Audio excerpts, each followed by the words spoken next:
multiple wives and concubines. He was impregnating multiple women to be part of his Seventh-day Adventist church, no matter who got his congregation to mutilate themselves for their sins. Today, we talk about Roch Thériault.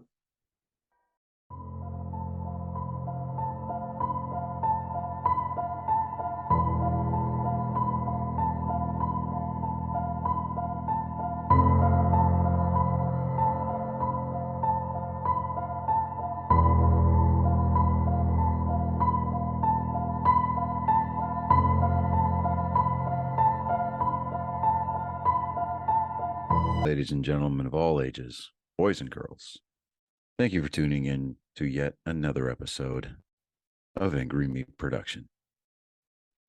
We appreciate you coming in and letting us be a part of your lives week in and week out. We hope to do our best to present you with something that your eardrums delight in. Whether you're looking at us on YouTube or Rumble, or listening to us on Spotify, Google, or Anchor, or any of the other podcast services that we are currently on or trying to get on. We thank you.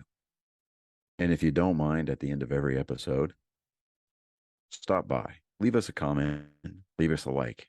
If it asks for 5 stars, we'll take 5 stars, even if you don't like us.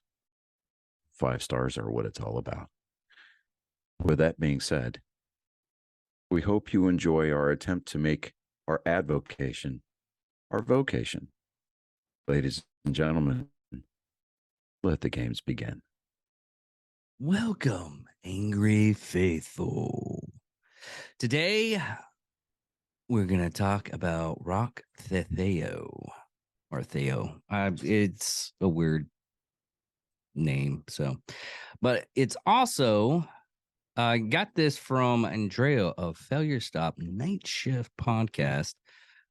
She told me to look into these people. She actually described the Anthill Kids. It's basically a death cult. The main actual church which they were affiliated was one by was made by Roch Thériault, the Seventh-day Adventist Church, formed in 1977. It only lasted a year because in 1978, Thorman was removed from the Seventh-day Church through because he had multiple wives, mutilations, blah, blah, blah. So let's get into this guy. And he's a Canadian. So you Canadian people, here's one of your special needs guys. Roch Thériault was born May 16th, 1947 in stationary. Yeah, let's get the old Saguenay. Get the old speak Quebec, Canada, in the French Canadian family, and raised in Thetford Mines as a child. That Roch was considered to be very intelligent, but dropped out of school in the 7th grade and began teaching himself the Old Testament of the Bible. Roch believed that the end of the world was near and would be brought on by the world between good and evil. Roch converted to Catholicism to the Seventh-day Adventist Church and began practicing the denomination regular Holocaust beliefs, which encouraged a healthy lifestyle free of unhealthy foods and tobacco. I wouldn't be part of that. But the Anthill Kids. In the mid-1970s, Roch convinced a group of people to leave their jobs and homes to join him in a religious movement. Roch formed the cult in 1977 in Sainte Marie, Quebec, with the goal to form a commune where people could freely listen to the motivation speeches, live in unity and equality, and free of sin. Sorry, folks, my dyslexia is kicking again. I know it's not an excuse. I need to start reading these a little bit more, and I have been. But prohibited the group from remaining in contact with their families and with only their Seventh-day Adventist Church, as as this was against the cult values of freedom. It's kind of funny how they want you to give up your freedom so you can have freedom. No one does that nowadays. They do it all the time.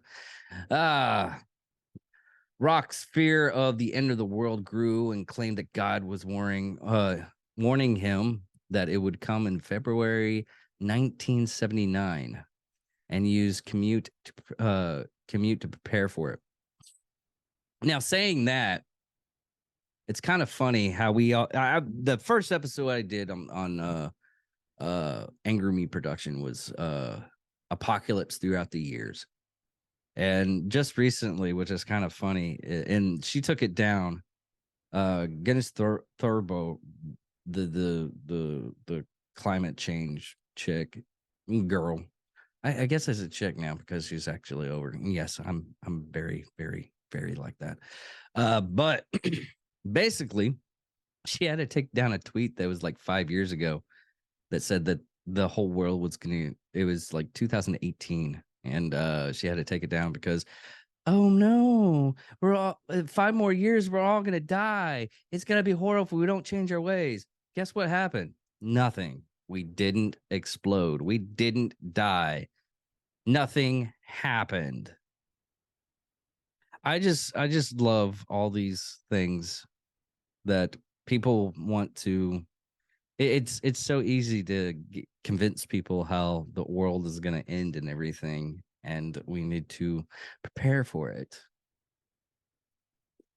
There's a difference between prepping for, bad occasions, like, have a med kit and, food, because, nature can fuck you over.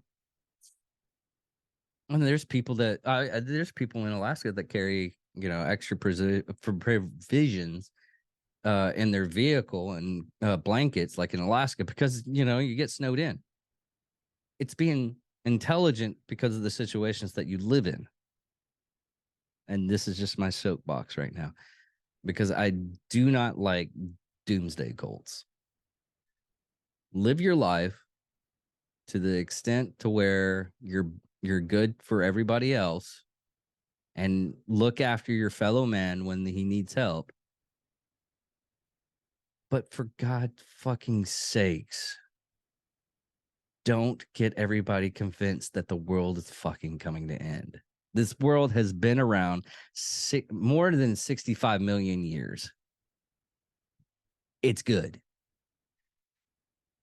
Now, in 1978, in preparation, Roch moved his commune by hiking to a mountainside called the Eternal Mountain in St. Jogs.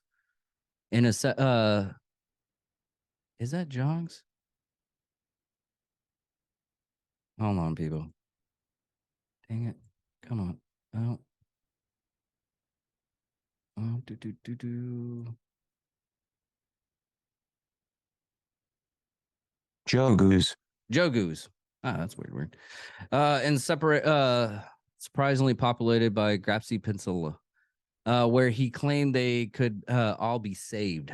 There, Rauch made the commune build their own town while he relaxed. Compared them to ants working on an anthill. That's where they get the name, the Anthill Kids.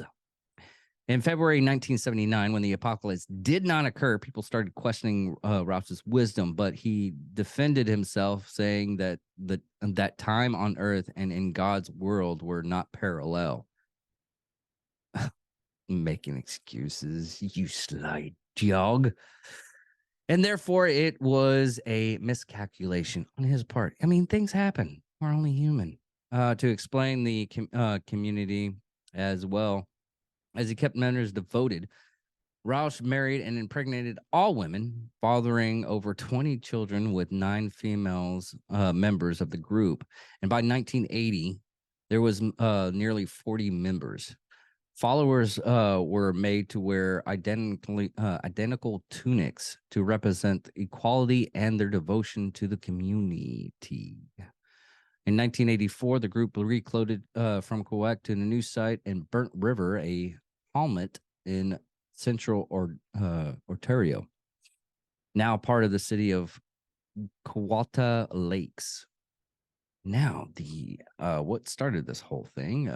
Following the cult's formation, Roush began to move away from being the motivated leader as his drinking problem worsened, becoming increasingly totalitarian over the lives of his followers and irrationally in his beliefs. Members were not allowed to speak to each other when he was not present. Basically, he had to control the narrative. I mean, this just sounds so familiar. I just don't know where to pick it up from. But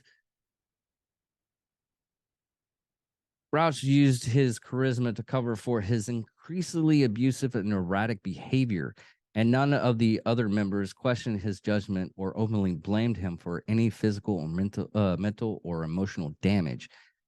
Rouch began to inflict punishment on followers that considered to be strayed by spying on them and claiming that God told him what they did. Sorry. If a person wished to leave the commune, Roush would hit them with either a belt or a hammer, suspending them from a sitting and plucking each of their body hairs individually and even defecating on them. Oh, geez, God. The anthill kids raised money for a living by selling baked goods, and members who did not bring in enough money were also punished. Over time, Roush punishments became increasingly extreme and violent, including making members break their own legs with sledgehammers or sitting on a lit stove, shooting each other in the shoulder, or eating dead mice and feces. A follower would sometimes be asked to cut off another follower's toes with wire cutters to prove their loyalty. Jesus, the abuse extended to the cult's children who were sexually abused, held over fires, and nailed to trees while other children threw stones at them. One of Roush's wives left a newborn child, Azar Levine, outside to die in the freezing temperatures to keep him away from the abuse. Or you could just run. I know. I'll get into the end of this. End of this. My hopefully words of wisdom gets to somebody that can be helped. But Rouse attempted to backtrack to the original religious mission of the commune, beginning a strong belief in purifying his followers by ridding them of their sins through abusive purification sessions where the members would be completely nude as he whipped and beat them. Rouse claimed to be a holy being and started performing unnecessary amateur surgery operations on sick members to demonstrate his healing power. Those surgeries include a 94% ethanol in solution in the stomach. Oh my. If you don't know ethanol is actually a highly, well, we'll get into it. Ethanol is an organic compound and it is an alcohol with a chemical formula. I'm not going to give you the formula. Formula can be also be okay. It is a volatile, flammable, colorless liquid with a carcinogenic wine-like odor and a pungent taste. And basically, it if you drink a lot of it, 94% ethanol, that's basically alcohol. Uh, yeah, you're gonna damage a lot of stuff. And performing circumcisions on the children and adults of the group. Jesus, sweet baby Jesus. In 1987, social workers removed 17 of the children from the commune. However, Rouch faced no repercussions of his abusive actions. I would beat him to death with a rubber hose if I found that out. In 1989, when his followers, and I am going to butcher this name, will speak and spell it. Solange Boilard. Solange Boiler complained of an upset stomach. Rouse performed another amateur surgery. I don't want to say amateur surgery. I'm just going to say he butchered the guy without anesthesia. He laid her naked. He laid her naked on the table and punched her in the stomach. Then forced a plastic tube into her rectum to perform a crude enema with molasses and olive oil. He cut open her abdomen with a knife and ripped out apart her intestines with his bare hands. Rausch made other member, Gabriella Levine. Hold on, I'm gonna get this right. Gabrielle Lavalle. Gabriella Lavalle, stitching her using a needle, stitching her up with a needle. She used needle thread to stitch her up, and had other women shove a tube down her throat and blowing through it. Pollard died the next day from damaging infection by the procedure. Claiming to have the power of resurrection, Rausch bore a hole into Bernard's skull with a drill, and then had other male members, along with himself, ejaculate in the crevice. When Bernard did not return her to life, her corpse was buried in a short distance of the Hant Hill Kids commute. Jesus.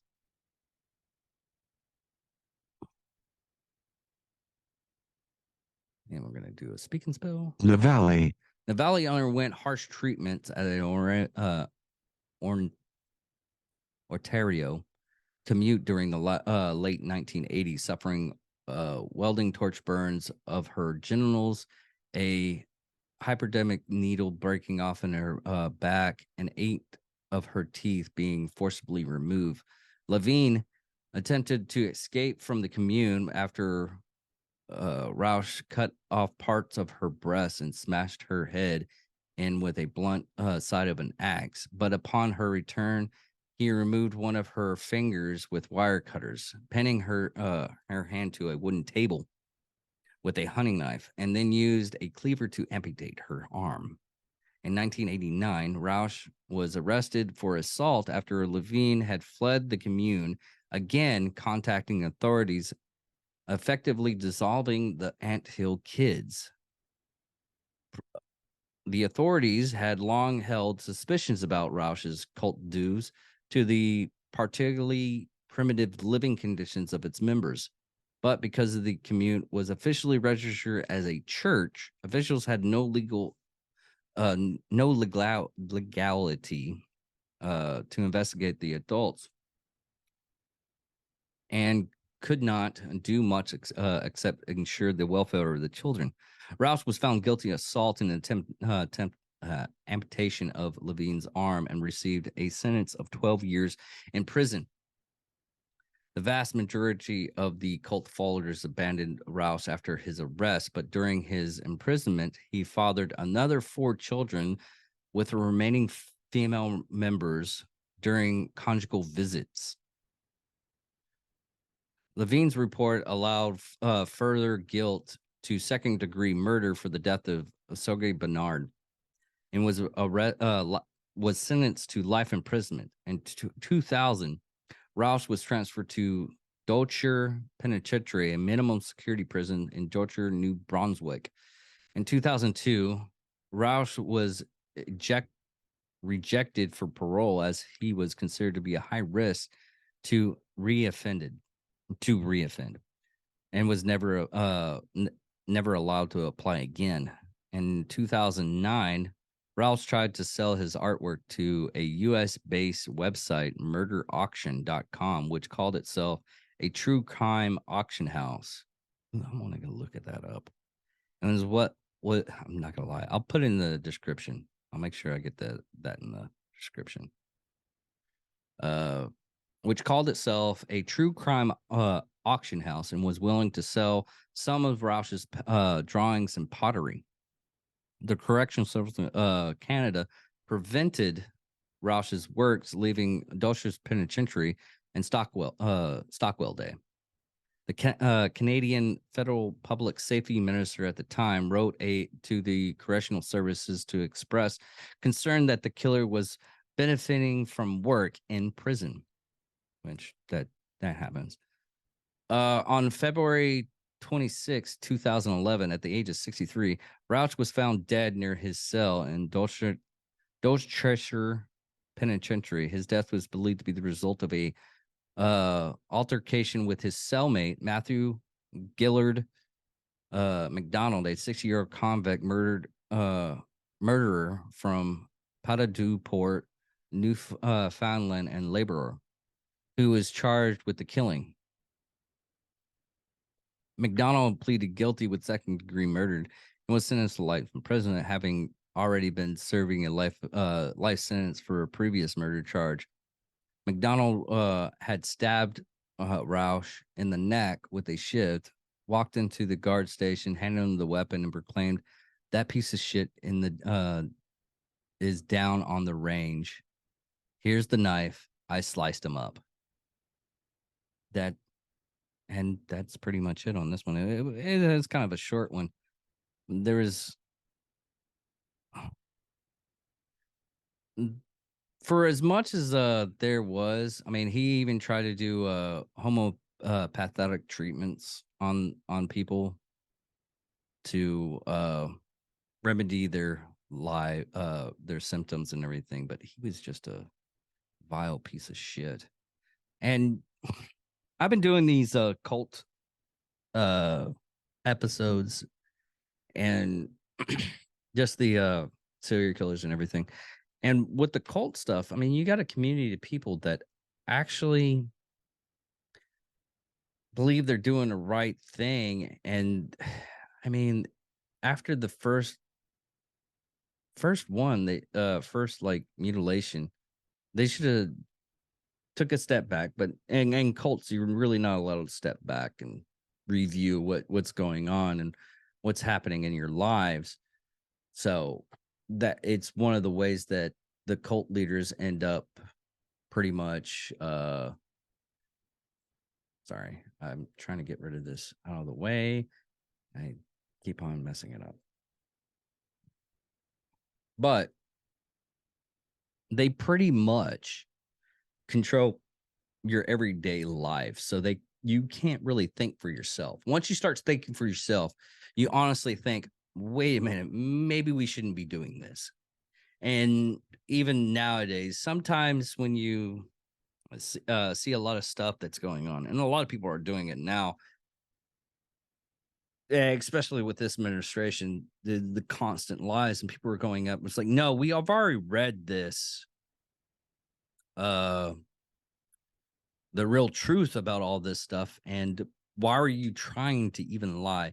That's one of the great benefits of having information readily available all the time, and with the quickness. Now, there's times I honestly think it's a bad thing, but sometimes it's a good thing.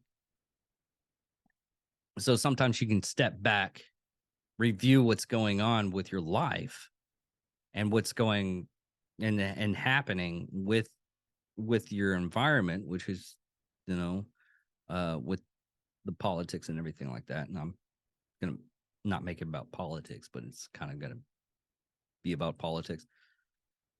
So I'm sorry if you don't like that stuff, but you like listening to my voice. That's awesome. But if you take a step back and look at what's going on and do your due diligence and research a lot of the stuff that's happening, you can say, hey, this is wrong. Call your congressman, call somebody that is within that small loop and say, hey, I don't feel that this is right. And sometimes you're right and sometimes you're wrong. But you gotta speak up. A lot of people don't want to speak up. There's a lot of things that I've seen over on the internet, especially like little skits.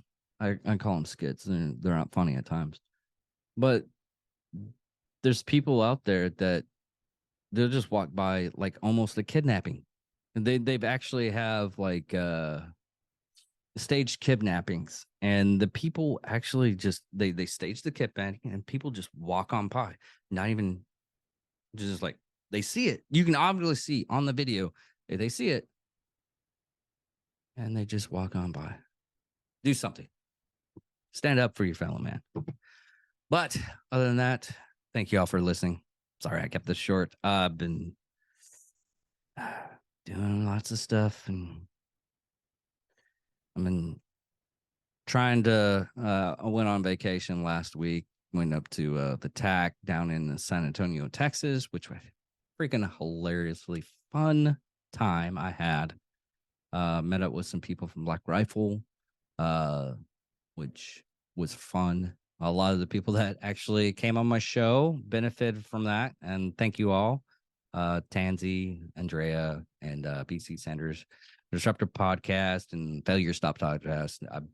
I ended up getting like 10 bags of coffee. And I ended up like, you know what? Let's just spread the wealth, which I ended up doing. So, love you guys. Talk to y'all later. Hope y'all have a good weekend. Goodbye.